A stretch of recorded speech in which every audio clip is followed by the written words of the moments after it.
Europe 1. Il est 6h sur Europe 1, le journal Théo Grévin. Bonjour Théo. Bonjour Alexandre, bonjour à tous. Une victoire totale et complète pour les États-Unis.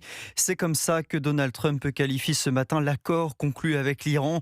15 jours de cessez-le-feu, annonce cette nuit du président américain qui hier encore se montrait plus menaçant que jamais. Finalement, c'est bien d'un arrêt des combats dont on parle ce matin.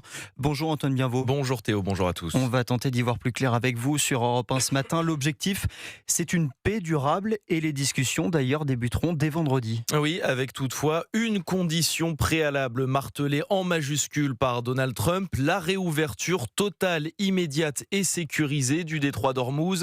Un prérequis obligatoire pour entamer les discussions vendredi à Islamabad au Pakistan autour de la proposition de paix en 10 points transmise cette nuit par Téhéran. Selon les médias iraniens, ce texte prévoit notamment que Washington accepte l'enrichissement d'uranium de l'Iran.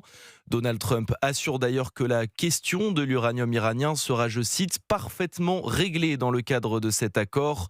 Autre point prévu par la proposition de Téhéran, la levée de toutes les sanctions économiques, un principe de non-agression entre les deux pays et surtout la poursuite du contrôle iranien dans le détroit d'Ormuz. Antoine, la réaction d'Israël également était attendue. Israël qui annonce soutenir la décision américaine. Oui, l'État hébreu valide le cessez-le-feu entre Iraniens et Américains et dit soutenir les efforts de la Maison-Blanche pour que l'Iran ne représente plus une menace nucléaire, balistique et terroriste.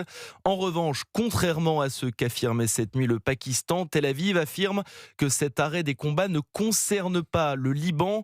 Autrement dit, les frappes israéliennes contre le Hezbollah libanais pourraient donc encore continuer. L'État hébreu qui souligne en outre que de nouvelles salves de missiles ont été tirées par l'Iran cette nuit vers son territoire, en dépit des accords avec les États-Unis. Point complet sur la situation avec Antoine Bienvaux en direct pour Europe 1.